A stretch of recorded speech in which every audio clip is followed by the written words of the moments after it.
정신질환과 신체 질병의 98%는 생각 습관 때문이다 라고 발표했습니다.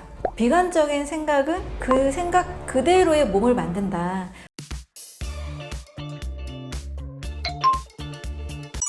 자기소개 부탁드립니다.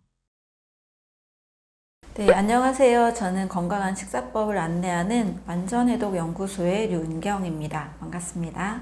최근 방문한 환자 중에 기억나는 사례가 있으신가요? 처음 오셨을 때는 폐암 4기 말기 상태였고 뼈 전이 상태였습니다. 폐에 물이 찬 상태여서 이 물을 빼야 한다. 또 나머지 폐가 약간 말려 있는 상태였어요. 폐가 점점 이제 섬유화가 진행되고 굳어질수록 폐가 이렇게 말립니다. 저희 병원에서는 이 폐를 펴야 된다. 폐를 어떻게 필 것인가 그런 방법까지는 병원에서도 어떻게 안내가 되지 않은 상태셨습니다. 그리고 오셨을 때 몸무게가 이제 40kg 중반 정도로 굉장히 좀 마른 상태였고 숨을 쉬는데도 이렇게 좀 답답해 보이는 그런 상태셨습니다. 폐암 4기 환자에게 어떤 것을 말씀해 주셨나요? 네, 첫 번째로는 이 폐에 물이 찬 상태고 폐가 말려 있고 그리고 호흡이 안 되는 상태였기 때문에 건강한 세포 분열에 저는 제일 많이 집중을 했습니다. 건강한 세포 분열은 일단 식사를 이분에게 맞게 잘 해서 소화를 잘 시키고 세포가 필요한 영양소를 충분히 공급하는 거죠. 그리고 몸에 쌓인 독소들을 해독하는 겁니다. 이분에게 맞는 식사와 함께 혹여라도 염증이나 이런 모든 요소들을 빠르게 제거할 수 있는 영양요법과 해독요법 이런 것들도 같이 병행을 했습니다. 빠르게 신진대사와 그리고 세포 건강에 제일 많이 집중을 했고요. 두 번째로는 잠을 잘 자야 밤에 회복이 많이 이루어지거든요.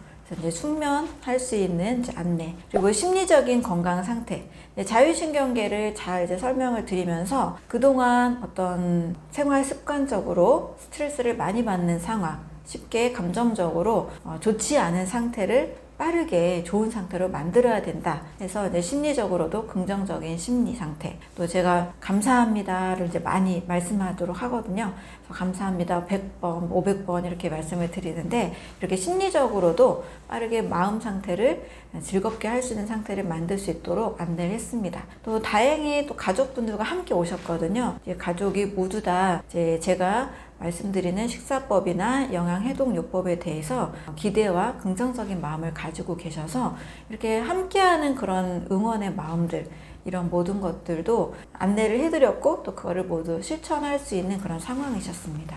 폐암 4기 환자분은 어떤 변화가 일어났나요? 작년 이제 12월에 한번 내방을 하셨고 지속적으로 이제 매달 오고 계시는 뼈까지 전이 된 상태였고 한쪽 폐는 이제 그대로 있는데 한쪽 폐의 절반 정도를 종양으로 인해서 제거하신 상태였고 폐가 이렇게 말려 있고 물까지 차 있는 상당히 좀 악화되신 상태였습니다. 당시에는 이제 호흡도 굉장히 어려우셨고 체중도 40kg 중반 정도로 굉장히 마른 상태에서 연구소 오셔서 병원의 치료와 함께 지금 이제 건강한 식사법, 식이요법 그리고 해독요법 같은 게 도움이 필요해서 내방을 하셨습니다. 이분을 처음 이제 만났을 때는 환자의 어떤 그런 분위기와 함께 그래도 좀 심리적으로는 굉장히 좀 긍정적인 요소가 다른 분들보다 많이 있으신 상태였고요. 이분에게 가장 맞는 최적화된 소화가 잘 되는 식사법, 그리고 이제 현재 이제 폐 상태가 굉장히 이제 염증이라든지 많이 질병이 진행된 상태였기 때문에 다양한 이제 영양요법 그리고 빠르게 독소를 제거하는 해독요법 이 세 가지를 같이 안내했습니다. 그 외에도 이제 생활습관의학에 근거한 이제 운동이나 수면 상태도 점검을 해드렸고 특히 이제 긍정적인 심리와 어떤 함께 이 병을 극복해 나갈 때 가족들의 어떤 지지와 응원, 이런 마음의 어떤 유대감, 연결감도 굉장히 중요하거든요. 이런 요소들도 이제 모두 함께 안내를 해드렸습니다. 이분이 이제 매달 이 식사법과 몸의 이제 신진대사 강화, 세포 강화 이런 부분의 안내를 원하셔서 매달 방문을 하셨거든요. 연구소에서 진행하는 이제 세포 기능 검사가 있습니다. 세포막과 미토콘드리아 수분 상태, 영양 상태들을 볼 수 있는 검사인데 이 검사를 작년 12월 말에 오셨을 때, 그리고 뭐 2월, 3월, 4월, 6월 이렇게 계속 방문하셨는데 검사 결과가 오실 때마다 굉장히 이게 드라마틱하게 올라가는 거예요. 이제 보는 이제 세포 총점 수치, 또 미토콘드리아 수치를 중심적으로 보는데 이런 수치들이 오히려 거꾸로 가는 분도 아주 간혹 계시는데, 이게 올라가는 수치가 굉장히 증가하다가 4개월째에 접어서는 아주 드라마틱하게 수치가 확 올라갔습니다. 근데 이분이 딱 4개월쯤 오셨을 때의 몸의 건강 상태가 아프시기 전에 20, 30대의 건강 상태 있죠? 체력 상태. 그때만큼 이제 건강해지셔서 하이힐을 신고 방문하실 정도였습니다. 매달 가셔서 현재 이제 다니는 병원에 매달 가셔서 폐 사진을 찍어 오시는데요. 이분이 한 달 만에도 폐에 그 흔적, 암세포의 흔적, 하얗게 보이는 암세포 흔적들이 한 달 만에도 거의 사라지신 상태가 되셔서 이제 환자와 가족과 또 병원에서도 모두 이제 놀란 상태가 됐습니다. 또 이제 뼈 전이 상태의 이 사진을 보면 사진이 흐물흐물하게 보이는데 이것도 이제 선명하게 나타나게 됐고, 4개월 시점에서는 절반 정도의 폐를 종양 때문에 제거를 했다고 했잖아요. 근데 이 폐 사진을 단면도로 봤을 때 이렇게 요만했던 폐가 이렇게 2배, 한 2.5배 정도 폐가 더 자라게 된, 성장하게 된 사진이 또 촬영이 됐습니다. 병원에서도 굉장히 이런 드라마틱한 결과를 매우 깜짝 놀란 상태였고, 무엇보다 환자가 한 8kg 정도 증량이 되신 상태였어요. 이제 암 환자들은 살찌기가 굉장히 어렵잖아요. 그래서 몸의 전체 세포 건강, 신진대사 강화, 심지어 이제 폐에 건강한 세포 분열, 재생까지도 일어나서 호흡하는데 전혀 아무런 문제가 없다. 처음엔 많이 숨차하셨거든요. 호흡하는데도 아무런 문제가 없고, 하루에 1시간에서 2시간 가까이 이제 운동도 너무나 잘 하고 계신 상태가 되었습니다. 특히 이제 4개월 차가 되니까 제가 늘 강조하는 적혈구가 4개월이면 한번 바뀐다, 피가 4개월이면 한번 바뀐다라는 그 이론에 근거해서 아주 드라마틱하게 체력이 좋아진 상태, 세포 점수도 드라마틱하게 올라간 상태를 확인을 할 수가 있었습니다. 그래서 이분을 통해서 정말 식이요법, 그리고 영양해독요법, 운동과 숙면, 그리고 긍정적인 마음, 이 모든 것들이 모든 측면에서 정말 열심히 노력하신 분이셨고, 저는 안내를 해드렸지만 실천하신 거는 또 개인의 몫이잖아요. 네, 이분이 정말 잘 실천을 하셔서 눈에 띄게 너무 건강해진, 누가 봐도 저는 이제 환자 같지 않은 이제 그런 건강 상태로까지 회복이 되셨습니다. 지금 일상생활을 그냥 다 너무나 잘 하고 계시고, 그래도 더 심리적으로도 더 즐거운 마음, 또 감사합니다라는 이런 긍정적인 마음의 상태를 만드는 것, 이런 부분도 정말 꾸준히 너무 잘 노력을 하고 계십니다. 이분을 통해서도 저도 더 정말 몸은 여러 가지가 갖춰졌을 때 이렇게 정말 회복력이 강하구나. 우리가 폐 세포가 건강하게 분열해서 폐 크기가 달라진다? 이거 참 보기가 어려운 사례인데, 실제 이제 폐 사진을 통해서도 처음 수술했을 때와 확연하게 폐 사진이 커진 이 모습을 볼 수가 있습니다. 그래서 많은 분들에게 건강한 세포 분열은 내가 먹은 대로, 또 내가 이 마음의 상태대로, 또 잠을 잘 때, 또 운동을 할 때 우리 몸은 건강한 세포로 더 잘 분열이 되고 신진대사는 더 좋아질 수 있습니다 라고 많은 분들에게 또 희망을 드리고 있습니다. 폐암 사기 환자의 암이 확 줄어든 비밀은 무엇인가요? 처음 방문하셨을 때 이미 이제 병원에서 이제 종양을 제거하는 수술을 받으셨고, 또 이제 병원에 항암 치료를 받고 계신 상태였습니다. 그리고 가져오신 혈액 검사를 보니 백혈구 수치나 모든 혈액 수치가 좀 떨어져 있었고, 간 수치는 좀 올라간 상황이었습니다. 그래서 백혈구 수치, 혈액 검사 수치가 오를 수 있는 방향으로, 또 간 수치는 좀 떨어뜨릴 수 있는, 정상 수치가 될 수 있는 방향으로 이제 식사법을 설계를 해야 했죠. 특히 이제 많은 암 환자분들이 더 잘 먹어야 된다라는 생각 때문에 또 고기 섭취도 하고 계시는 분들이 많으시잖아요. 일단 제가 지향하는 식사법은 독소를 최소화시키는 식사, 영양을 충분히 많이 먹는 식사를 지향하기 때문에 아침 식사는 과일 식사를 최대한 많이 하실 수 있도록 안내를 해드렸고, 동물성 단백질보다는 식물성 단백질을 안내해드렸습니다. 동물성 단백질은 일단 붉은 고기 섭취는 이제 금지하고, 혹여라도 너무 이제 음식이 동물성 단백질류가 드시고 싶을 때는 기호식품 정도로 전복이나 문어나 자연산 회 같은 해산물 위주로 좀 안내를 해드렸습니다. 그것도 뭐 일주일에 한 번, 2주에 한 번 정도로 가끔 드셨고, 식물성 단백질인 두부나 낫또나 견과류 섭취를 많이 하도록 했습니다. 또 채소는 일부 샐러드 정도의 채소 외에는 좀 잘 익혀서 소화가 잘 되는 식으로 채소 섭취를 많이 하게 했죠. 이분이 사과 한 알도 드시지 않을 정도로 과일을 안 좋아하셨던 분이었는데 자꾸 이렇게 드시다 보니까 과일이 지금은 너무 맛있고 보기만 해도 침이 나오면서 지금은 굉장히 과일을 좋아하시는 상태로 바뀌게 됐습니다. 그래서 독소를 최소화시키는 방법 중에 또 하나가 쑥가루와 검은 숭늉을 이용한 독소 제거 방법, 이것도 안내를 해드려서, 그래서 매일 이제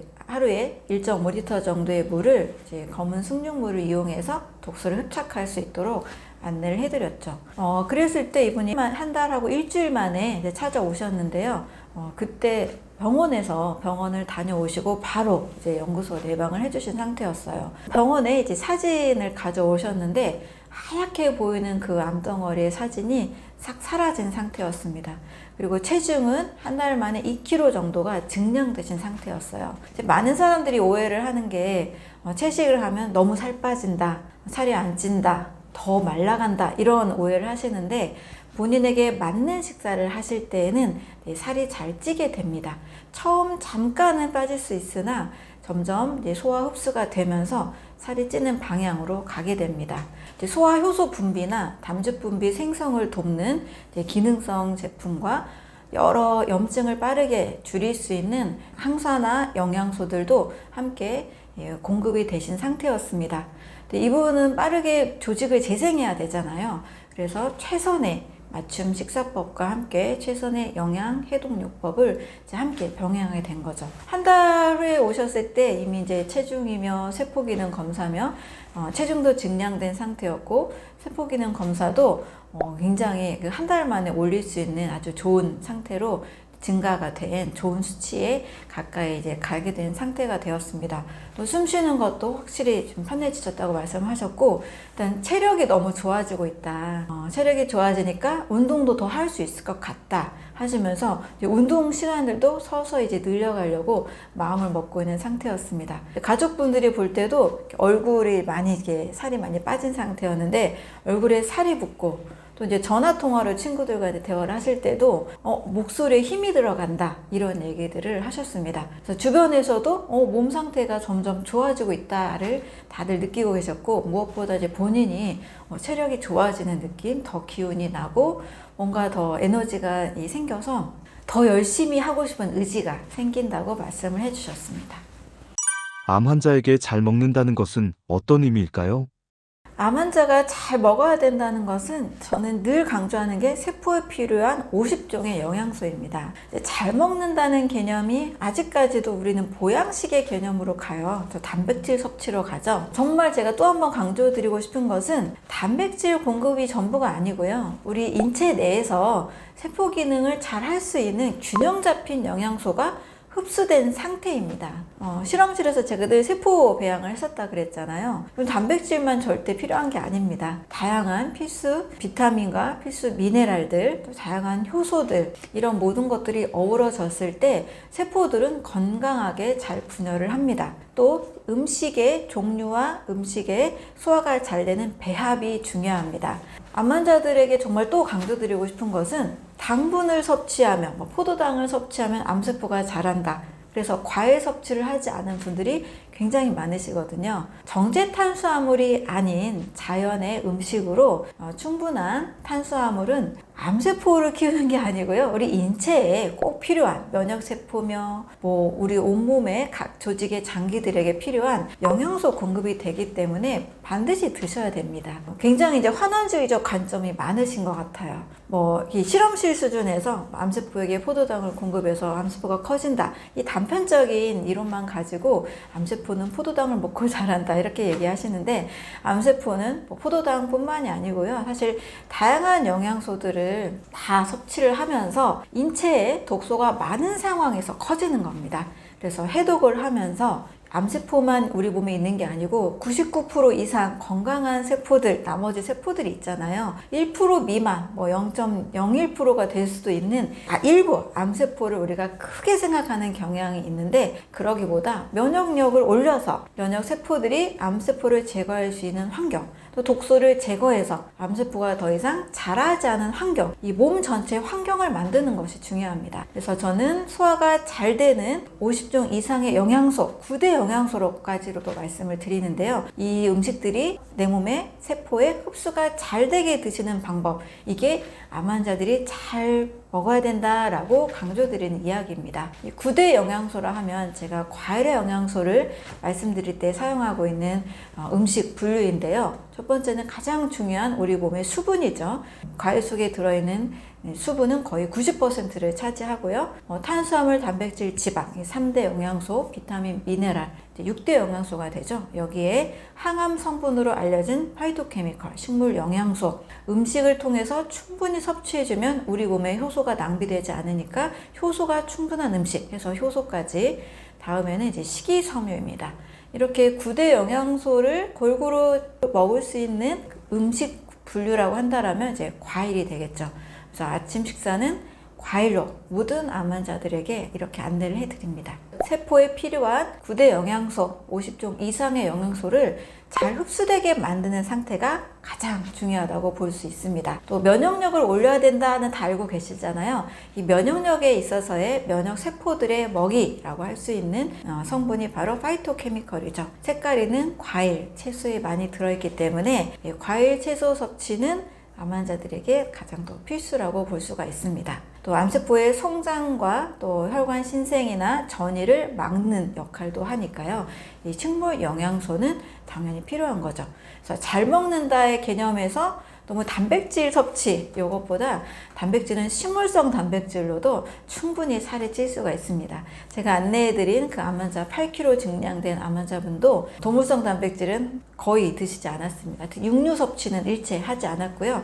이제 가끔 자연산 회나 약간 해산물 정도만 드셨고, 거의 동물성 단백질은 고기류는 섭취하지 않았습니다. 우리 몸에 잘 흡수되게 자신에게 맞는 식사법을 선택하시는 것이 제일 중요하다고 볼 수 있습니다.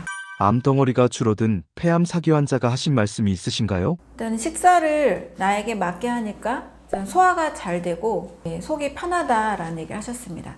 특히 이렇게 식사를 할 때 암에 걸리기 이전에도 있으셨던 이제 손발이 좀 붓고 또 통증이 좀 있었던 상태가 부분이 있었는데, 그런 통증이 줄고 이전에 있었던 그런 소소한 증상들도 다 사라지고 있다라는 얘기를 해주셨습니다. 그런 이야기를 들었을 때 정말 신진대사가 좋아지고 있고 세포 기능이 좋아지고 있구나, 이제 이거를 많이 느끼게 됐습니다. 또 이제 산에 올라갈 때 이제 운동을 위해서 산에 올라가면 오히려 건강한 그 가족분, 이제 언니분과 함께 늘 같이 오셨는데, 언니가 더 숨을 더 헐떡헐떡거리고 이분은 더 건강하게 더 산책하고 산을 올라도 괜찮다라는 얘기를 해주셨습니다. 특히 이제 폐에 물이 찬 증상 때문에 그 부분을 어떻게 해결할까, 그리고 폐가 이렇게 말려있는 이 모습이어서 이걸 어떻게 해결할까, 이게 참 고민이었는데, 물을 억지로 빼는 것도 어렵고 또 폐 말린 것도 억지로 피기가 어렵잖아요. 근데 물이 지금은 거의 다 빠진 상태시고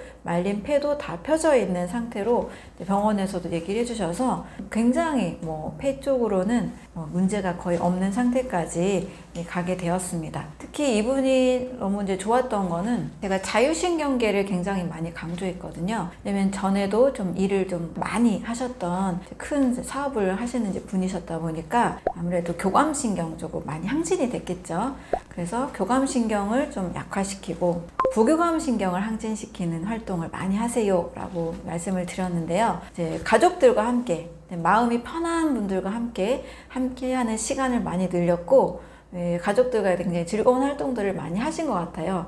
굉장히 많이 웃는 시간도 늘어나고, 본인이 이제 힘든 사람들을 상대하는 시간들을 거의 이제 없도록 줄이고, 즐거운 대화, 즐거운 시간을 늘리는 방향으로 설계를 많이 하시고 그대로 이제 실천을 많이 하셨다고 했습니다. 자기 자신에게도 굉장히 이제 웃고 또 행복하고 즐거운 그런 시간들이 늘어나니까 이 방법이 맞는 것 같다라는 얘기를 많이 해주셨어요. 그래서 주변 가족들에게 저녁에도 나의 자율신경을 도와달라. 내가 계속 즐겁게 활동할 수 있도록, 지낼 수 있도록 이렇게 도와달라는 얘기들을 많이 하셨다고 합니다. 그래서 저에게 자율신경 이야기를 해주신 게 너무 도움이 많이 됐다. 이 부분을 자기가 많이 신경을 쓰면서 이 식사법을 하니까 이렇게 몸이 정말 많이 빠르게 회복이 된 것 같다라고 이야기를 해주셨습니다. 또 이분이 인상적으로 말씀해 주셨던 게 이런 식사와 함께 이제 운동을 30분에서 1시간, 1시간에서 2시간 산책도 하고 근력 운동도 하고 낮은 이렇게 산도 이렇게 오르내리는 이런 활동들을 하시면서 꿀잠을 주무신다고 했습니다. 대부분 이제 불면증이 많으시죠, 암 환자들은. 일하실 때 암에 걸리기 이전보다도 불면증이 계속 있으셨는데 이게 다 사라지고 그 초등학교 어린 시절에 놀다가 지쳐 잠이 드는 그런 숙면 있잖아요. 이런 꿀잠을 매일 주무신다고 했습니다. 그래서 이렇게 잠을 잘 주무신 게 또 빠르게 이 폐의 세포가 잘 성장 분열하게 된 방법이지 않나라는 생각도 들거든요.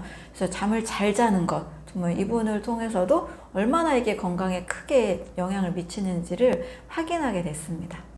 폐암 사기 환자의 기적 같은 치유를 어떻게 생각하시나요? 가장 중요한 것은 건강한 세포 분열을 위해서 자신에게 맞는 식사법, 독소가 생기지 않은 식사법, 그리고 암세포가 자라지 않은 환경을 만들 수 있는 충분한 영양소 공급. 그러니까 일반 식사 외에도 미국에서는 이제 거의 이제 표준화된 방법인데요.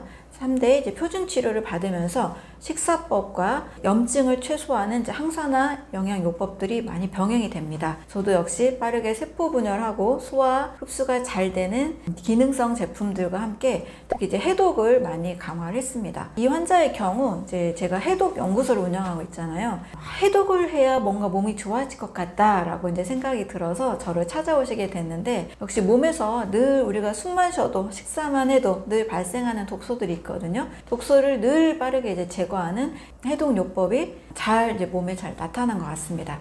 개인에게 맞는 식사법과 영양 해독요법, 이것이 건강한 세포의 분열을 잘 만들어줬다고 보고 있습니다. 하지만 이것만은 아닌 것 같습니다. 왜냐하면 이제 비슷한 이 안내를 같이 했지만 이제 모든 분이 이제 같은 안내가 들어가도 똑같은 결과가 오는 건 아닙니다. 특히 이분이 더 놀아가셨던 것은 운동, 수면, 그리고 이제 긍정적인 심리. 나는 무조건 이 암이 잘 나아서 건강한 몸이 될 수 있다.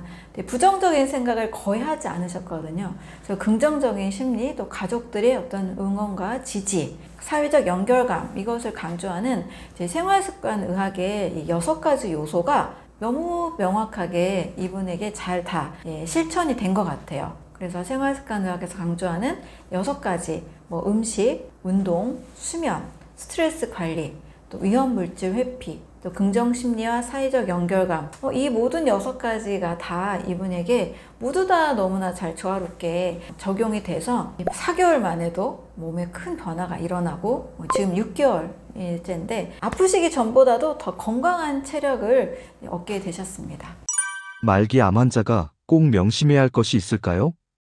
말기 암 환자의 경우를 할지라도 지난 1월에 번역을 했던 블루존에서는 암이 사라지는 사례가 굉장히 많이 있습니다. 존스 홉킨스 대학에서도 암이 사라지는 사례가 있고요. 특히 암을 가지고 있다가 건강검진을 하지 않은 채 교통사고로 사망하신 분들의 경우 그냥 그 암이 몸에 있었을 뿐이지 특정 질병을 더 유발하거나 그러지 않은 사례들도 굉장히 많이 있습니다. 제가 쓴 대사혁명이나 블루존에서 암이 사라지는 사례, 또 암이 있었으나 어떠한 불편함을 주지 않고 나중에 그냥 발견된 사례도 매우 많습니다.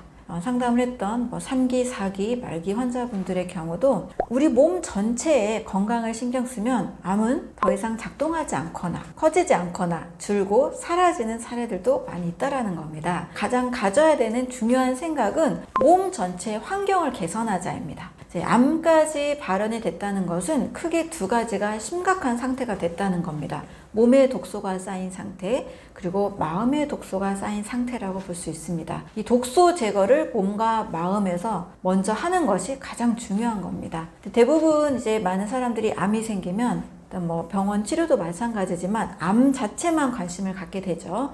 어떻게 제거하고 어떻게 항암요법을 하고 이것을 없애려는 생각만 많이 하게 됩니다. 근데 암이 생기는 환경이 됐기 때문에 문제가 되는 거죠. 특히 제거했다 하더라도 90% 이상의 사망 요인은 재발과 전이입니다. 재발 전이가 되지 않으려면 제거만 하는 것이 목적은 아니죠. 몸 전체의 환경을 충분한 면역력을 올리고 암세포가 생겨도 사라질 수 있는 면역력을 만드는 것이 중요한 겁니다. 그래서 말기 암이라 할지라도 몸 전체의 환경을 최선의 영양 상태, 최선을 다하는 그 해독의 방법들, 또 마음도 마찬가지입니다. 마음도 가장 편안하고 또 감동을 느끼고 또 사랑을 하는 그런 좋은 마음 상태로 만들고 미움이나 갈등이나 그런 분노, 큰 스트레스 상황들을 빠르게 제거하는 방법을 선택하는 것, 최선의 영양 상태, 최선의 해독을 한다라면 우리 몸은 그만큼 어마어마한 자생력을 가지고 있습니다.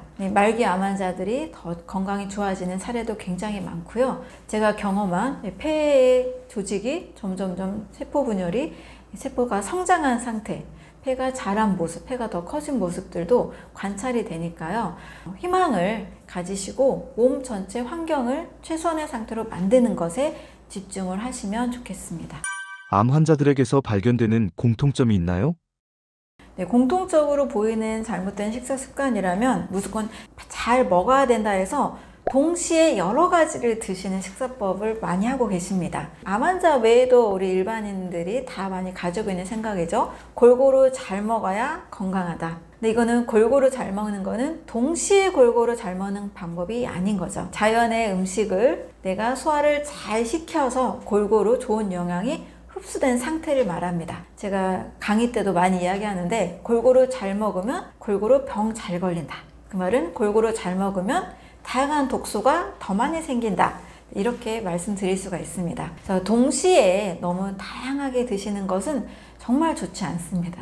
동시에는 한두 가지 자연의 음식이라 할지라도 내 소화 상태에 따라서 잘 소화시키고 속이 하나도 불편하지 않은 상태가 되는 것, 속 편하게 소화시키는 것, 이게 가장 중요하거든요. 그래서 한 끼에 정말 한 가지 과일 또는 두 가지 과일, 또 한 가지 과일에다가 고구마나 단호박 같은 단순하게 드셔서 소화가 잘 되는 상태, 이것이 가장 중요하다고 볼 수 있습니다. 보양식에 있어서 꼭 고기 섭취, 동물성 단백질을 많이 생각하시는데 총 칼로리의 5% 미만이 가장 이상적인 동물성 단백질의 섭취가 될 수 있습니다. 그 말은 동물성 단백질을 꼭 먹어야 된다라기보다는 식물성 단백질로도 충분하지만 우리가 기호식품으로서 입맛이 당길 때 있죠. 이럴 때 5% 미만으로 드시면 크게 독소가 생기지 않습니다. 하지만 매 끼니 때마다 고기를 섭취하시면서 보양을 해야 된다라고 생각하시는 분들이 좀 계시더라고요. 이렇게 매 끼니마다 동물성 단백질을 필요 이상으로 드시게 되면 일단 동물성 단백질의 대사산물이 많이 몸에 축적이 될 수 있습니다. 한마디로 독소가 많이 생깁니다. 동물성 단백질은 암모니아, 요산, 요소 같은 이 중간 대사산물을 거치는데요. 인체가 특히 암 환자의 경우에는 간의 해독 능력이 많이 떨어져 있을 가능성이 매우 높습니다. 모든 암 환자에 있어서 공통점으로는 간 기능이 약했을 때 간에서 면역물질이라든지 건강한 혈액 생산 같은 것이 잘 되지 않다 보니까 몸의 전반적인 세포 기능이 떨어지게 되는 거죠. 근데 동물성 단백질을 먹게 되면 또 독소가 생기고 간에서 해독 능력이 떨어지기 때문에 더 독소가 몸에 쌓일 수 있습니다. 이런 독소들은 다 염증을 유발하는 원인이 되는 거죠. 따라서 동물성 단백질은 안 드시거나 식물성 단백질로 대체하시거나 최소화하시는 것 또는 이제 해산물로 대체하시는 것이 훨씬 더 안전하다고 볼 수 있습니다. 또 당분 섭취하면 암세포가 커진다. 이렇게 굉장히 부분적인 관점으로 보시는 것이 많은 암 환자들의 잘못된 생각 습관이라고 할 수가 있습니다. 네, 우리 인체는 포도당을 60% 에너지원으로 사용합니다. 정제당, 정제탄수화물은 당연히 금지고요. 자연에 들어있는 음식, 과일이나 고구마나 단호박이나 통곡식이나 견과류 이런 자연에 있는 탄수화물까지 극단적으로 배제하시면서 건강관리를 한다는 것은 저는 옳지 않다고 봅니다. 세포에 필요한 당분이 있거든요. 자연의 음식을 통해서 제가 지도했던 많은 암 환자분들, 많은 환자분들은 그 관점을 제가 꼭 제거하도록 돕습니다. 합성당, 정제당 아닌 자연의 당은 인체에 꼭 필요합니다 라고 말씀을 드리고요. 암세포는 진짜 0.001%일 수도 있거든요. 몸 전체 99% 이상의 건강한 세포에게 필요한 영양을 공급하지 않고 면역세포에 필요한 영양을 공급하지 않는다면 암을 제거할 수 있는, 암세포를 제거할 수 있는 능력이 떨어지게 됩니다. 그래서 암 환자는 암세포만 보지 마시고, 일반인들도 암세포는 늘 생긴다고 하잖아요. 이 암세포를 제거하는 면역력이 있기 때문에 암세포가 커지지 않을 뿐인 거죠. 그래서 암세포가 자라지 않을 수 있는 몸 전체 환경을 만드세요 라고 말씀을 드리고요. 과일이나 고구마나 단호박이나 이런 자연의 복합 탄수화물은 반드시 섭취하시는 것이 몸에 도움이 됩니다. 똑같은 방법을 써도 왜 누구는 낫고 누구는 낫지 않을까요? 맞습니다. 정말 100% 채식을 했는데도 암이 재발되고 또 전이 되고 하신 분도 계십니다. 식사법을 동일하게 했으나 그 다음 다른 것은 이제 심리 상태입니다. 마음 상태인 거죠. 부정적인 생각 습관, 부정적인 마음, 부정적인 거에 더 많이 신경을 쓰고 지속적으로 불안하고 두려움이 크다라면 이제 인체의 자율신경계 기능에 의해서 면역력이 잘 작동되지가 않습니다. 우리 몸은 자율신경이라고 해서 교감신경과 부교감신경을 가지고 있죠. 교감신경은 늘 긴장하고 또 수축되는 상태, 또 소화 효소도 잘 나오지 않는 상태, 혈압 혈당을 올리는 상태, 호르몬도 잘 만들어지지 않는 상태, 뭔가 긴급한 상황으로 우리 몸을 만듭니다. 반대로 이완신경이라고 해서 부교감신경은 이제 잘 분비하고 긴장됐던 근육도 이완시켜주고 혈당이나 혈압도 내려주는, 호르몬도 잘 생성하게 만드는 그런 몸으로 만들어줍니다. 근데 늘 긴장하고 불안하고 두려워하고 정말 안 될 것 같아 라는 이 부정적인 생각에 익숙하다 보면 교감신경만 항진되고 부교감신경이 잘 작동을 안 합니다. 인체의 면역력은 교감과 부교감이 조화롭게 잘 움직이는, 잘 활발한 상태가 되는 것이 좋은 상태라고 할 수 있습니다. 어느 한 신경에 치우치면 좋지 않습니다. 특히 암 환자의 경우에는 교감신경이 항진된 상태에서 여러 암이 발현이 되고 또 궤양이나 이런 면역세포들의 과립구가 증가하는 상태로 바뀝니다. 그래서 반대로 암 환자들은 림프구가 증가하는 상태, NK세포, 이런 면역세포 들어보셨잖아요.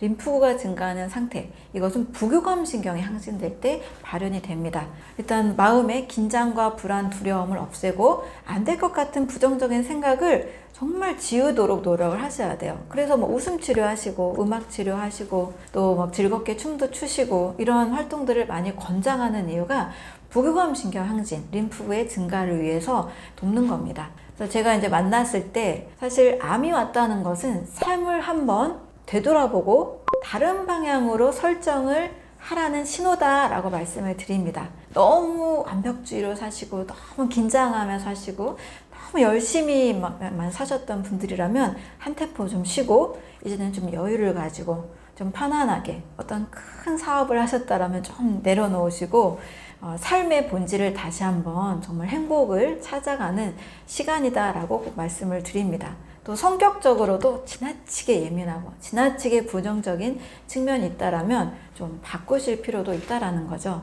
그래서 삶을 한번 바꾸는 계기로 삼으신 분들은 대부분 좋은 결과가 옵니다. 네, 많은 이 병이 암이 나은 분들의 이야기를 들어보면 어떤 재앙으로 왔다가 축복이 됐다, 이렇게 삶이 완전히 바뀌었다, 이런 얘기를 하시거든요. 또 제가 마음 건강 프로그램으로 많은 그 공부를 했던 내용에서도 보면 삶을 싹 바꿨더니 이제 암이 사라지는 경험을 했다, 이런 분들이 참 많이 계십니다. 그래서 음식만이 전부는 절대 아닙니다. 우리 몸의 심리, 마음을 지배하는 자율신경, 또 이 마음에 따라서 호르몬이며 세포며 면역세포의 그 활성도가 다 달라지기 때문에 반드시 이 마음 건강, 긍정적인 마음, 평화로운 마음, 감사하는 마음, 이런 마음 상태를 반드시 만드셔야 좋은 결과가 올 수 있습니다.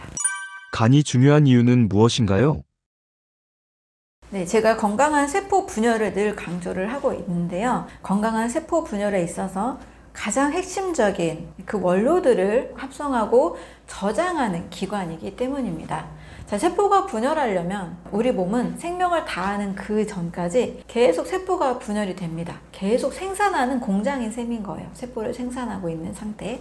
근데 뭔가 생산을 하려면 공장에서도 재료가 계속 공급이 돼야 되잖아요. 재료 없이는 아무것도 만들어지지 않습니다. 근데 우리 몸도 세포가 늘 분열이 되는데 재료들을 만들어내는 그 중심 기관이 바로 간인 거죠.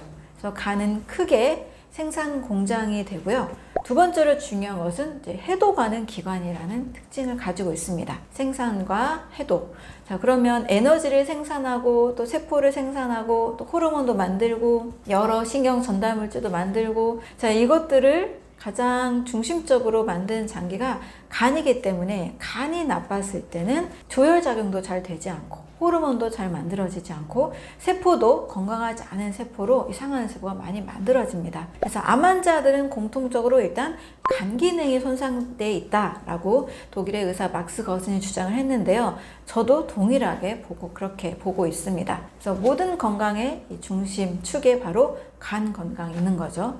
자, 그리고 우리 몸에서는 늘 독소가 만들어질 수밖에 없습니다. 숨만 쉬어도 활성산소라는 독소가 만들어지죠. 그래서 잘 배출을 해야 되죠. 자, 음식을 먹으면 이 음식 안에도 여러 세균, 바이러스, 곰팡이 같은 이물질이 들어올 수도 있고, 우리가 가공식품을 먹으면 30가지 이상, 50가지 이상 여러 첨가물들이 들어옵니다. 화학 성분 우리가 거의 안 먹고 살기는 어렵잖아요. 또 일반적으로 그냥 식사를 해도 이 대사하는 과정 중에 찌꺼기가 만들어집니다. 우리가 잘 알고 있는 통풍의 원인은 요산이라는 것은 동물성 단백질을 과하게 섭취했을 때 인체에 그게 쌓인 결과물이죠. 이런 것들이 다 독소죠. 치매의 원인으로 알려진 베타 아밀로이드, 이런 것들도 우리 몸에서 비정상적으로 생긴 단백질의 모습이라고 볼 수 있습니다. 활성산소, 요산, 베타 아밀로이드, 이것만 독소일까요? 우리가 알지 못하는 수많은 독소들이 우리 몸에서 계속 식사만 해도 생겨나고 있습니다. 이것을 간이 70% 이상 해독을 합니다. 근데 이 해독을 하지 않으면 독소들이 몸속에서 계속 쌓이고 돌아다니고 문제를 일으키겠죠. 그것이 바로 염증이라는 반응으로 나타나는 겁니다. 그래서 염증이 왜 생기냐? 우리 몸을 독소로부터 지켜내기 위해서 일으키는 면역 과정이라고 볼 수 있는 거죠. 면역의 결과물로 볼 수가 있습니다. 일시적으로 염증이 생겼다가 회복이 되는 것은 자연스러운 인체 반응입니다. 문제는 독소가 계속 쌓였을 때 염증이 더 오랫동안 지속이 되면 만성염증이 되고, 만성염증이 더 지속이 되면 혹이 되고, 혹이 더 지속이 되면 이제 암이 되는 겁니다. 근데 바로 이 염증이 생기지 않게 독소를 없애는 역할을 하는 것이 간의 역할인 거죠. 그래서 간 건강이 무너지면 해독 능력도 떨어지고 몸에 염증과 또 암이 생길 수 있는 환경이 되는 겁니다. 그래서 이렇게 영양소를 합성 저장해서 새로운 건강한 세포, 새로운 몸을 구성하는 역할을 하는 측면에서 간이 중요하고요. 우리 몸에 독소로 인한 인체 기능을 방해하는 작용으로부터 해독하는 것도 역시 간 기능이기 때문에 간은 이 생명의 축이다, 생명의 바퀴다 라고 할 정도로 매우 중요한 장기라고 볼 수 있습니다. 간이 망가졌을 때 몸이 보내는 신호가 있나요? 일단 얼굴색만 봐도 이분은 간이 안 좋으신 것 같아 라고 저는 좀 파악이 되는데요. 안색이 탁해집니다. 약간 거무스름하고 뭔가 좀 활력이 없어 보이는, 생동감이 없어 보이는 그런 안색을 가지고 있죠. 또 반대로 좀 해독을 일주일만 진행을 해도 얼굴색이 달라지게 됩니다. 간이 안 좋을 때 뭔가 요즘 얼굴색이 좀 칙칙해진다, 좀 까매진다, 탁해진다, 그럴 때는 간 건강을 꼭 의심을 해보시면 좋습니다. 두 번째는 이제 소화 불량이 생깁니다. 네, 간에서는 여러 가지를 합성하고 만들어내고 또 분비하고 이런 역할을 한다 그랬죠. 일단 간에서 제대로 된 간 기능이 안 되면 소화효소 원료들을 생산하는 것도 잘 되지 않겠죠. 그래서 소화효소가 잘 공급이 되지 않기 때문에 소화도 잘 되지 않습니다. 그래서 간이 엄청 나쁜 분들은 이제 식사하실 때마다 굉장히 불편함을 겪을 수밖에 없는 거죠. 세 번째로는 나쁜 콜레스테롤이 상승하게 됩니다. 우리가 HDL과 LDL 검사를 하고 있는데요. 간에서는 지방 대사를 같이 하고 있기 때문에 나쁜 콜레스테롤이 생기고, 특히 이 콜레스테롤의 그 수치, 그 외에도 더 중요한 요소가 산화입니다. 그래서 콜레스테롤이 산화가 됐을 때 여러 혈관 질환의 문제를 일으킬 수 있죠. 나쁜 콜레스테롤 수치가 상승하고 당연히 간 수치가 상승하는 것은 잘 알고 계실 겁니다. 네 번째로는 피부의 문제를 일으킵니다. 피부 가려움증, 아토피, 여러 피부 질환과 또 염증이 쉽게 생기는 몸으로 바뀝니다. 그래서 피부 쪽으로 뭔가 증상이 일어났을 때 피부과만 다녀서는 잠깐 완화가 되지만 근본적으로 해결이 안 되잖아요. 저는 간 건강을 챙기라고 말씀을 드립니다. 또 염증이 쉽게 생기는 것도 뭔가 면역물질, 면역세포 이런 쪽에서 작동이 잘 되지 않기 때문에 염증도 잘 일어나게 되는 거죠. 해독이 잘 되지 않으니까 해독 독소를 제거하기 위한 염증이 잘 생기게 됩니다. 다섯 번째는 이 몸의 출혈, 또 코피가 잘 생기게 됩니다. 갑자기 코피를 확 쏟는 분들이 계시죠. 어느 날 이런 일이 있다가 약간 반복적으로 일어날 때 꼭 간 건강을 챙기실 필요가 있습니다. 일단 간에서는 수많은 우리 몸에 인체에 필요한 물질들을 생산한다고 했는데 조혈작용에 관련된 혈소판이나 혈액 응고 인자들 이런 것들도 간에서 생성을 해야 되는 건데 이게 잘 안 되니까 피가 잘 멎지 않게 되고 또 코피를 쏟게 되는 이런 일들이 잘 일어납니다. 여섯 번째는 마음에 관련된 작용이라고 볼 수 있는데요. 매사 좀 쉽게 짜증이 나고 사소한 일에도 신경질이 난다. 이럴 때도 간 건강을 체크해 볼 필요가 있습니다. 일단 몸에 간이 기능을 제대로 하지 않으면 여러 신진대사가 잘 일어나지 않고 독소가 많은 상태가 됩니다. 당연히 이제 뇌 기능으로도 또 호르몬, 좋은 호르몬 있죠. 좋은 호르몬으로도 엔돌핀, 세로토닌, 도파민 같은 좋은 호르몬도 생성이 잘 되지 않기 때문에 심리적으로도 불안하고 짜증나고 신경질이 나는 상황으로 갈 수가 있습니다. 일곱 번째는 아무리 운동해도 살이 잘 안 빠지는 경우가 있습니다. 운동 칼로리적으로 많이 접근을 하세요. 물론 젊은 분들은 잘 빠르게 감량되기도 하고 또 빠르게 살이 잘 빠지기도 하는데 아무리 운동을 해도 살이 안 빠진다. 이럴 때는 일단 간에서 지방 분해 능력이 잘 되지 않는 상태, 지방 소화효소들이 잘 만들어지지 않은 상태라고 볼 수가 있습니다. 그래서 또 운동만으로는 사실 살이 잘 안 빠지는 경우들이 있는데 간 기능이 지방간이나 간염이나 또 여러 간 기능에 문제가 있을 때 그런 경우들이 있습니다. 살을 잘 빼고 싶은 분들이라면 간 기능 강화에 더 집중하실 필요가 있습니다. 간이 손상되는 신호가 있을까요? 간암에 걸리신 분들의 경우 하루아침에 갑자기 또는 가족 유전으로 인해서 생겼다 라고 좀 생각하실 수도 있는데요. 간은 그게 하루아침에 망가지는 장기가 아닙니다. 정상 간의 경우에는 말랑말랑하고 선홍색의 아주 좋은 이 빛깔을 가지고 있습니다. 그런데 간이 손상되는 단계를 보면 이 건강한 간 세포가, 건강한 간 조직이 점점 색깔이 약간 노르스름하게 지방이 끼기도 하고 약간 딱딱하게 굳어지면서 질병으로 가게 되는 겁니다. 첫 번째 단계로는 지방간, 요즘 많이 있으신 편이죠. 간세포에 지방이 끼는 상태. 지방간이 됐다가 생활 습관이나 식사 습관을 바꾸지 않고 지속하면 여기서 이제 염증이 생기게 되는 겁니다. 인체에서는 뭔가 독소를 제거하려고 하다 보니까 지방간에서 이제 간염으로 바뀌게 되고 염증이 또 오래되면 제가 말씀드렸듯이 혹이 생기기 시작하죠. 딱딱하게 굳어집니다. 그래서 간 경화, 간이 섬유화가 된다고 하죠. 또 간 경화가 더 굳어지면 간 경변으로 가게 됩니다. 점점 이 간 조직이 선홍색이 이제 갈색으로, 황토색으로 변하면서 딱딱하게 굳어집니다.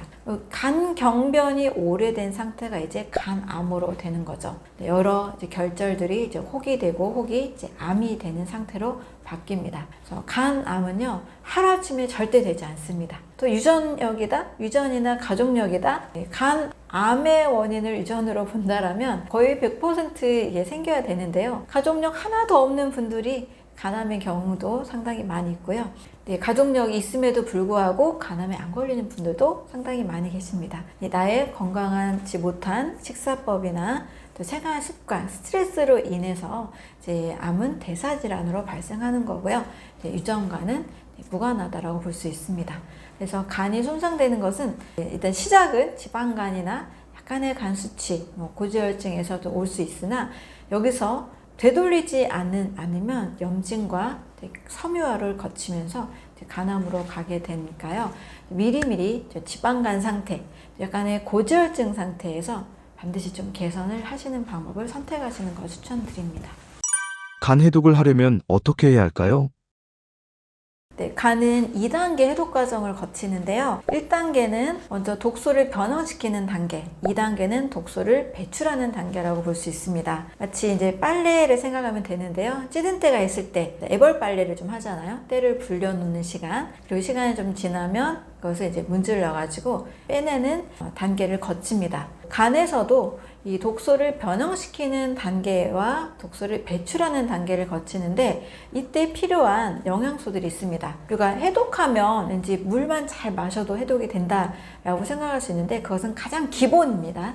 독소를 변형시키고 배출하는 단계에서도 역시 영양이 필요합니다.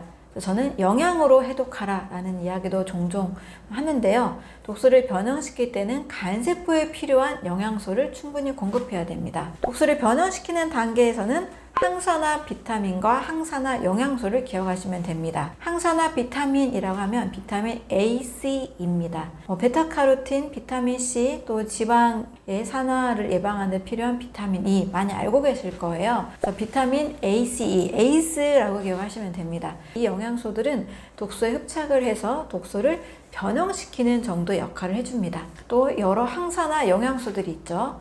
베타카로틴, 플라보노이드, 안토시아닌, 레스베라트롤, 다양한 안토시아닌 계열, 플라보노이드 계열, 폴리페놀 계열의 다양한 항산화 영양소들이 있습니다.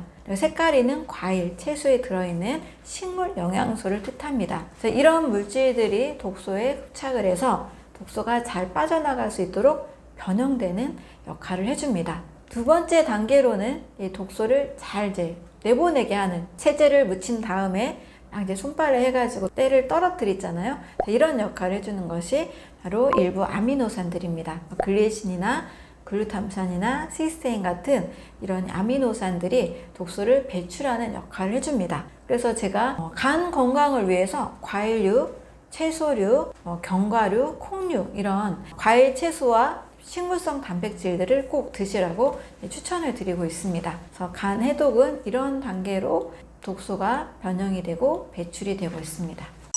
여름에 간 건강 지키는 가장 좋은 방법은 무엇인가요? 네, 저는 제철 과일을 꼭 활용하라고 말씀을 드립니다. 그래서 제철 과일로 여름에 참외가 많이 있잖아요. 네, 참외에 들어있는 4가지 영양 성분이 굉장히 좋은 간 영양제가 될 수 있습니다. 첫 번째는 베타카로틴입니다. 베타카로틴 하면 당근만 생각하기 쉬운데요. 참외에도 굉장히 많이 들어있고요. 베타카로틴의 간 해독 효과, 또 세포를 잘 재생시키는 효과, 세포 재생이 빠른 위장, 소화기 점막 있죠? 특히 소장 점막 약한 분들, 참외가 도움이 될 수 있습니다. 그래서 항산화 효과와 세포 재생, 간 해독에 좋은 베타카로틴이 충분한 참외, 여름철 간 영양제로 볼 수 있습니다. 또 참외에는 모든 과일에게 또 많이 들어있는 특징이기도 한데요. 칼륨 성분이 또 많이 있습니다. 이뇨작용에 도움이 되죠. 또 몸에 붓기가 많이 있는 부종을 해결하는 좋은 방법이 될 수 있습니다. 또 쿠쿠르비타신이라는 항산화 성분이 참외에 많이 있습니다. 간 기능을 보호해주고 항암 효과가 있으니까요. 활용하시면 좋습니다. 또 가바 성분이 많아서 혈압을 떨어뜨리고 또 혈전을 예방하는데 크게 도움이 됩니다. 여름에는 참외 참 많이 구하기 쉽잖아요. 그래서 여름철 간 영양제로 참외 자주 드시면 도움이 됩니다. 대신 식후는 안 됩니다. 꼭 식전에 드시거나 식사 과일로 또 아침 과일로 드시는 방법을 추천을 드립니다. 또 참외 성분은 이제 수박, 메론류 과일에 속하는데요. 수박, 메론, 참외 이런 과일들은 일단 다른 과일 먼저 다 드시고 나서 맨 마지막에 드시는 식사법이 더 소화가 잘 되기 때문에 꼭 이것도 기억을 해주시면 좋겠습니다. 독소에 찌든 간을 해독하는 식사법이 있을까요? 간을 회복하려면 진짜 단순하게 드시는 식사법이 가장 중요하다고 볼 수 있습니다. 하지만 단순하되 영양은 많은 식사를 해야 되겠죠. 그래서 아침에는 아침 과일, 제철 과일 500g, 종류는 한 종류에서 3종류까지 추천을 드립니다. 한 종류만 드셔도 무방합니다. 정말 위가 약하신 분들은 복잡하게 드실수록 안 좋기 때문에 여름 과일로 참외 500g 드셔도 좋고요. 사과 500g 드셔도 무방합니다. 하지만 한 가지만 드시면 좀 심심하다 하시는 분들은 한 가지 과일 다 드시고 나서 그 다음 또 과일 드시고 그걸 다 드시고 그 다음 과일 해서 두세 가지까지 드셔도 됩니다. 두 번째로 이제 점심 식사는 최대한 간이 무리를 하지 않은 식사를 하시는 게 좋습니다. 그래서 과일 한 종류를 먼저 드시고 한 200g 정도 되겠죠. 그리고 밥과 함께 생채소 3종류까지 드시는 것을 추천을 드립니다. 쌈채소 식사를 생각하시면 됩니다. 한식도 밥은 소화가 잘 될 수 있는 구성을 하는 것이 좋고요. 콩을 잘 씻어서 콩과 함께 잡곡을 드시는 것이 좋습니다. 채소도 너무 많이 드실 경우에는 또 소화가 안 되고 배가 아플 수 있어요. 그래서 한 3종류, 양배추, 당근, 오이 정도 또는 쌈채소를 3종류 정도 선택을 하셔도 됩니다. 특히 이제 소화 능력이 더 떨어지는 분들은요, 찐 양배추와 익힌 당근을 활용하시는 것이 더 좋습니다. 저녁에는 역시 과일을 먼저 하나를 다 드시고 그 다음에 잡곡밥과 함께 저녁은 해조류 반찬 그리고 버섯 반찬을 활용하시는 것도 좋습니다. 다시마나 미역 같은 해조류 한 점, 김 같은 것도 좋습니다. 그리고 표고버섯이나 그다음에 송이버섯 이런 버섯들을 쪄서 드셔도 좋고 버섯을 그냥 잘 구워서 드셔도 괜찮습니다. 그래서 저녁도 과일 또 잡곡밥과 해조류 버섯을 해서 단순하게 드시는 구성이 좋습니다. 그리고 간식으로는 사과 당근 주스 드시면 제가 간에 좋은 성분이 많다 그랬잖아요. 사과 당근 주스 한 잔 정도 드시면 좋습니다. 암은 유전이 아닌 대사 질환인 이유는 무엇인가요? 네, 암에 대한 유전자는 600만 개가 더 넘는다라는 연구 결과가 있습니다. 유전자를 찾기에는 사실 상당히 어려운 거죠. 왜냐하면 암세포가 생기는 환경을 1931년도에 바르부르크라는 학자에 의해서 노벨상을 받은 내용으로 밝혀진 바 있습니다. 정상세포에 산소 공급을 끊었더니 정상세포도 암세포로 발현한다라는 특징을 발표했습니다. 그래서 암세포는 산소가 부족한 환경에서 무산소 호흡을 하는 세포로 돌연변이로 생겨나게 됩니다. 근데 그 배경에는 산소가 부족한 상황으로 우리 몸이 환경이 바뀌었을 때 독소라든지 산소 공급이 잘 안 되는 여러 요인들에 의해서 세포가 변성된다는 거죠. 그래서 암은 유전자로 밝혀내기에는 너무 많은 유전자가 존재하는 거죠. 이제 일부 유전자를 밝혀서 어떤 표적항암 치료제나 또 이제 암 치료제로 사용하기도 하는데요. 공통적으로 다 내성이 생기는 또 특징을 가지고 있습니다. 따라서 유전자를 밝히기는 어려운 거고요. 저도 연구소에서 암을 일으킨 유전자를 그토록 찾으려고 노력을 했지만 특정 단백질과 유전자를 찾는 것은 굉장히 어려운 일이었습니다. 대신 우리 몸이 여러 환경에 의해서 독소가 많아지는 요인들이 됐을 때 인체는 산소호흡을 하지 않고 무산소호흡을 하면서 암이 발생하게 됩니다. 보스턴 대학의 토마스 세이프리드는 2014년경에 암은 대사질환이다 라는 책을 발표를 했습니다. 암세포의 특징을 보니까 암세포는 정상세포와 확연하게 다른 세포 대사를 하고 있고 특히 미토콘드리아 기능이 손상된 상태라는 것을 발견을 했습니다. 그래서 암세포의 미토콘드리아를 정상세포에 이식을 했더니 정상세포도 암세포로 바뀌는 거예요. 반대로 정상세포의 미토콘드리아를 암세포에 이식을 했더니 암세포가 더 이상 자라지 않는 특징으로 정상으로 바뀐 결과를 발견했습니다. 그래서 이 세포 대사에서 이 산소와 또 포도당을 이용하는 그 대사가 변성이 된 상태다라는 것을 증명한 결과 암은 대사질환이다라고 밝혀낸 거죠. 또 2010년경에 후성 유전학이 발표가 됐죠. 후성 유전학은 DNA 그 자체보다 DNA가 발현되는 그 과정, DNA 메틀화, 히스톤 단백질화라는 이 과정을 통해서 비정상적인 단백질, 새로운 단백질로 만들어진다라는 결과를 발표했습니다. 후성 유전학이라는 것 자체가 바로 유전자가 발현되는 그 환경이 중요하다라고 이야기를 하고 있기 때문에 여러 다양한 연구 결과, 1930년도부터 2010년, 2014년 여러 연구 결과들이 모두 공통적으로 암은 유전질환이 아니라 대사질환이다라는 것을 이야기하고 있는 거죠. 또 최근에는 저에게 이제 많은 환자들이 오시는데 가족력이 하나도 없는데 저는 암이 생겼어요. 이렇게 말씀하시고요. 그 이야기로는 이제 나의 신진대사, 내가 좀 나쁜 생활 습관을 가지고 있었어요 라고, 또는 스트레스를 많이 받았어요, 이렇게 많이 말씀들을 해주고 계십니다. 그래서 제가 연구한 바, 또 연구 자료들, 또 많은 환자들을 통해서 어떤 인체의 세포 기능, 또 신진대사 문제로 인한 암세포가 생기는 거고, 암세포는 환경에 의해서 결정이 된다라고 볼 수 있습니다. 또 반대로 여러 이 나빴던 생활 습관, 또 좋지 않았던 마음의 스트레스 상태를 개선을 해서 몸의 환경을 바꿔줬더니 암이 줄어들고 사라지고 건강한 몸으로 회복되는 사례가 너무나 많이 있습니다.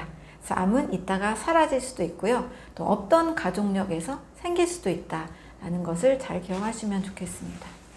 암 치료의 새로운 패러다임은 무엇인가요?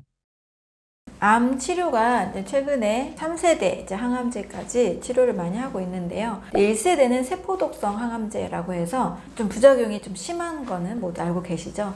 근데 그 이유는 100여 년 전, 지금으로부터 무려 100여 년 전 굉장히 오래된 역사를 가지고 있는 항암제입니다. 당시에는 암세포의 특징을 보니까 너무 빨리 이 암세포들이 증식을 하는 것을 보게 됩니다. 그래서 빨리 증식하는 그 특징을 제거하기 위해서 빨리 증식하는 세포를 타겟팅해서 개발을 했다 보니까 동시에 빠르게 증식하는 두피세포, 또 소화기 상피세포들도 같이 공격을 해서 정상세포와 암세포가 같이 공격을 하게 되는 특징을 가지고 있습니다. 그래서 치료 개수라는 것을 이제 모든 약들은 산정하게 되는데 치사량을 치료 용량으로 나눈 값입니다. 이 치료 개수가 세포독성 항암제는 1입니다. 1이라는 것은 치사량과 치료 용량이 같다라는 거죠. 무시무시한 좀 사실 약이라고 볼 수 있습니다. 페니실린 같은 항생제는 치료 개수가 1000입니다. 치료 용량보다 치사 용량이 훨씬 크기 때문에 치료 개수가 크게 된 거죠. 치료 개수가 큰 약일수록 안전한 약물, 치료 개수가 1에 가까울수록 굉장히 좀 무서운 정상세포도 같이 죽이는 무서운 약물이라고 볼 수 있습니다. 이렇게 부작용이 좀 심하다 보니까 암세포만 좀 더 타겟팅해서 죽이면 좋겠다라고 이제 개발한 게 2세대 표적 항암제입니다. 정상세포는 공격하지 않고 암세포만 이제 공격하는 특징을 가지고 있습니다. 그래서 표적 항암제는 지금도 사실 이제 1세대 항암제와 같이 병행하기도 하고 또 굉장히 많은 치료 성적을 거두고 있기도 합니다. 하지만 역시 이제 약성을 가지고 있다 보니까 또 다양한 이제 부작용들이 발생을 하죠. 표적 항암제를 통해서 암세포를 제거하는 이제 좋은 효과도 있는 반면 여러 소화가 안 된다든지 또 여러 간 수치가 상승하고 또 여러 알레르기가 생긴다든지 부작용도 사실 같이 있는 것이 현실입니다. 또 이제 암세포가 표적 항암제를 맞다 보면 어느 순간에 또 변이를 일으키죠. 그래서 내성이 생긴다라는 어느 순간 효과가 떨어지는 그 시기가 오기도 합니다. 이것을 또 보완한 게 그러면 좀 더 인체에 면역력을 올려서 치료하는 방법이 없을까? 라고 개발한 게 이제 3세대 면역 항암제입니다. 면역 항암제의 경우에는 이제 암 환자들이 가지고 있는 이제 면역 세포들의 그 능력을 더 키워주는 거라고 볼 수 있습니다. T세포의 그 능력이 보통 암 환자들은 많이 상실되어 있다 보니까 암세포를 타겟팅해서 제거하는 그 기능이 떨어져 있습니다. 그래서 면역 항암제가 T세포의 능력을 키워주기도 하고 또 몸 밖으로 T세포를 빼내서 CAR-T 세포 치료요법이라고 해서 T세포를 몸 밖으로 빼내서 기능을 슈퍼 T세포로 바꿔주는 거죠. 다시 몸 안으로 넣어주는 역할을 해주는 치료가 있기도 합니다. 인체의 가장 자연스러운 면역력을 올리고 면역세포를 키워주는 측면에서는 이제 면역항암제가 상당히 좋은 안전한 약물이라고 할 수 있습니다. 하지만 이것도 역시 인위적으로 이 T세포, 면역세포들을 더 활성화시켜주다 보니까 오히려 과면역이 일어나기도 하고 여러 면역 부작용들이 생기기도 합니다. 가장 자연스럽게 어떤 항암 치료도 같이 병행하면서 동시에 인체의 면역력을 일단 음식을 잘 먹고 건강한 세포를 분열하는 신진대사 강화, 인체의 면역력을 자연스럽게 올려주면서 병행하시는 것이 가장 부작용도 적고 또 이 항암제의 그런 독성들, 그 부작용들을 잘 이겨낼 수 있는 방법이라고 볼 수가 있습니다. 암 환자의 비관적인 생각을 바꾸는 방법이 있을까요?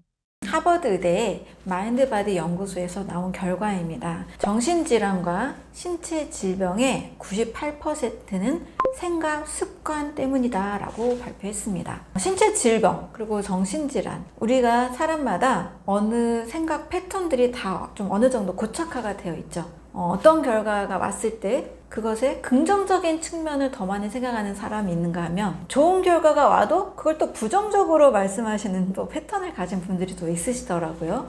당연히 나쁜 결과가 있을 때는 나쁘게 생각하는 패턴을 가지신 분들이 있습니다. 그래서 삶을 비관적으로 이미 안 될 거야 라고 결정을 하신 마음 상태에서는 몸도 그렇게 나올 수밖에 없습니다. 우리가 마음먹은 대로 된다 라는 말을 많이 하잖아요. 또 뭐 꿈은 이루어진다 이런 말을 많이 하잖아요. 그래서 비관적인 상태에서는 사실 몸 자체도 나쁜 호르몬이 계속 지배할 수밖에 없고, 나쁜 호르몬이 지속되는 상황에서 모든 세포들, 모든 신경들, 모든 몸은 또 그것에 따른 결과를 만들어냅니다. 그래서 항상 마음과 의식 상태가 더 중요하다라고도 볼 수 있는 거죠. 음식이 나빠서 병에 걸린 분들은요, 음식만 바꿔주면 빠르게 호전이 됩니다. 그런데 생각이 나빠서, 생각 습관이 부정적인 패턴으로 자리 잡은 분은 음식을 바꿔줘도 크게 어느 정도까지만 달라지고, 또 본질적으로 좀 크게 달라지는 경우가 좀 보기 어려운 분들도 계십니다. 비관적인 생각은 그 생각 그대로의 몸을 만든다. 우리 몸은 마음의 지배를 받는다 라는 것을 꼭 이해하셨으면 좋겠습니다. 그래서 이런 분들이라면 일단 인체의 원리를 제가 꼭 말씀을 드리거든요. 건강한 생각과 건강한 음식은 건강한 세포를 만들고요. 나쁜 음식과 나쁜 생각은 나쁜 세포를 만들어냅니다. 우리의 세포는 내가 주입한 음식과 생각 패턴대로 만들어집니다. 그러면 이왕이면 두 가지 중에 하나잖아요. 건강한 음식과 건강한 생각을 주입하는 것이 늘 세포 분열이 일어나는 우리 몸에 있어서 중요한 요소라고 볼 수 있죠. 굳이 나쁜 걸 선택할 필요가 없다는 겁니다. 내가 선택한 대로 현실이 만들어진다라는 그 원리를 저는 믿고 있습니다. 그래서 건강한 음식과 함께 건강한 생각, 반드시 원리를 잘 이해하시고 그 원리를 이해하신 만큼 실천을 하신다면 좋은 결과가 올 수 있습니다. 암을 치료하는 거순요법은 무엇인가요?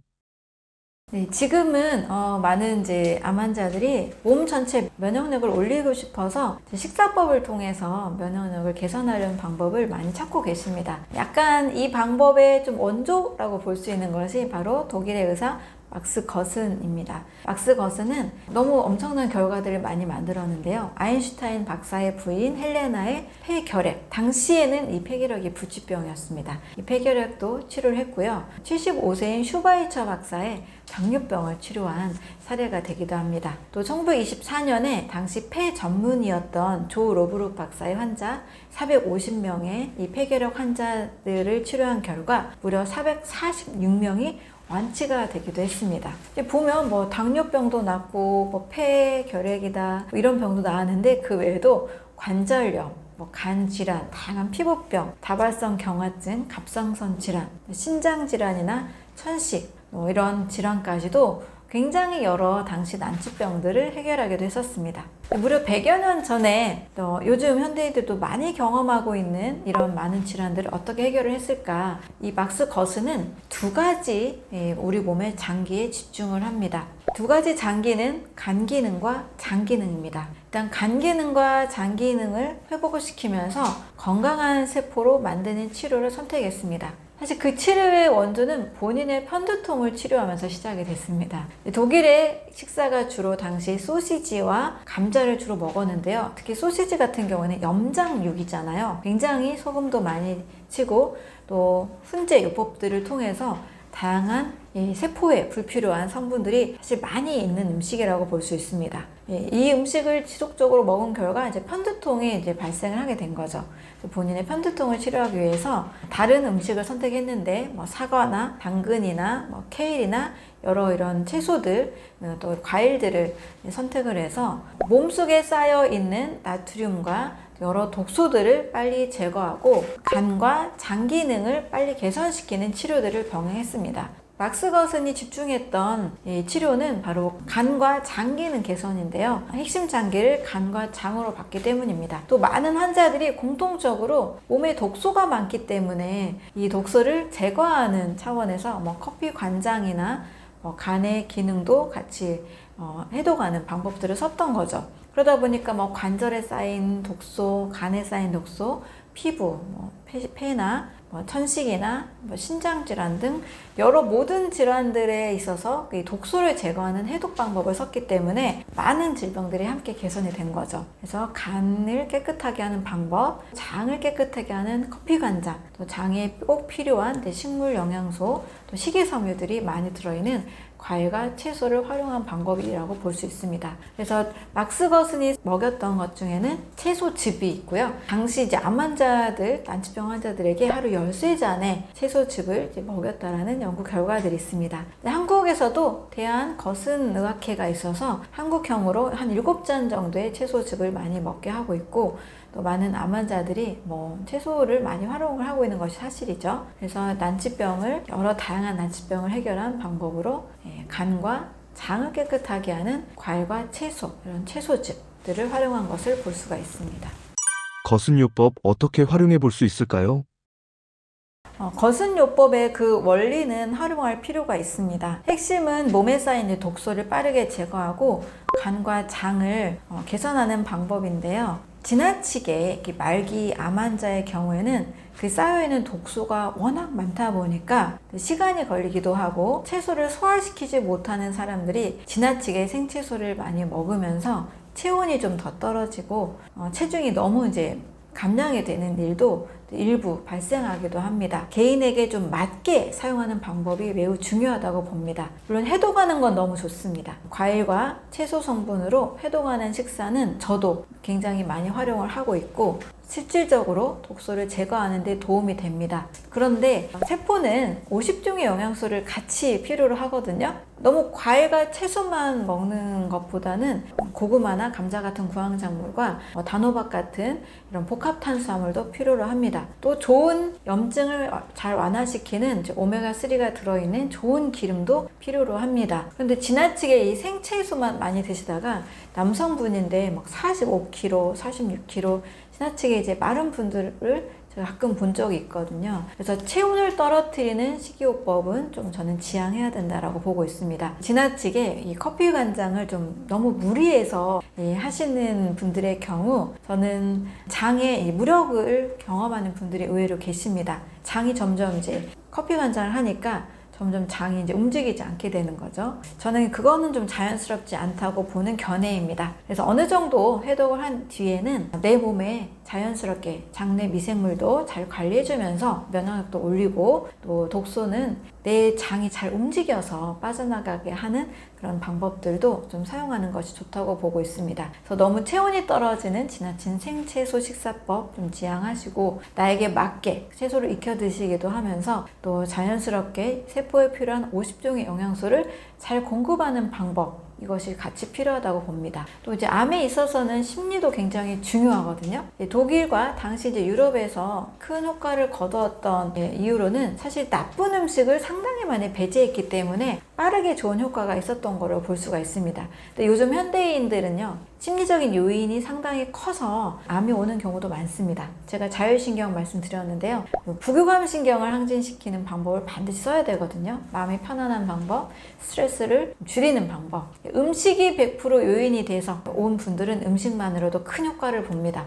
하지만 심리적인 스트레스가 요인이 돼서 암이 오신 분들은 거슴요법만 가지고 되는 건 아니죠. 행복한 느낌을 많이 만들어낼 수 있는 부교감신경 항진 방법, 많이 웃고 편안하게 또 즐겁게 감사하는 마음으로 바꿔주셔야만 이제 암이 많이 해결이 될 수가 있다고 보고 있습니다.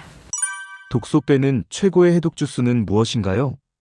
간 회복에 있어서 항산화 비타민과 항산화 영양소가 많이 들어있는 음식을 추천하자면 사과, 당근 주스를 예로 들어드릴 수 있습니다. 사과에 들어있는 충분한 퀘르세틴이나 또 당근에 들어있는 베타카로틴 이런 성분들이 충분한 간의 영양제가 될 수 있습니다. 어떤 분은 당근을 꾸준히 먹었더니 눈이 좋아졌다 하시는 분이 계세요.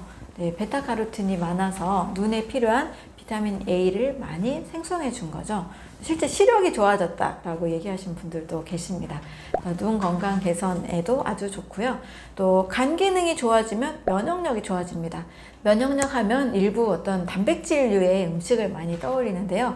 일단 간이 튼튼해야 됩니다. 간에서 여러 면역 물질을 만들어내기 때문이죠. 사과, 당근에 들어있는 이 항산화 영양소들, 또 비타민 C나 베타카로틴, 크레세틴, 피세틴 이런 성분들이 면역력을 올려주는 역할을 합니다. 또 이 사과, 당근 주스를 계속 드시게 되면 심혈관 질환도 예방될 수가 있습니다. 심혈관 질환에 있어서 콜레스테롤 수치보다 더 중요한 것은 항산화 영양, 염증 제거라고 볼 수 있습니다. 콜레스테롤보다 산화된 콜레스테롤이 백혈구와 포식작용을 하면서 혈관벽에 들어붙거든요.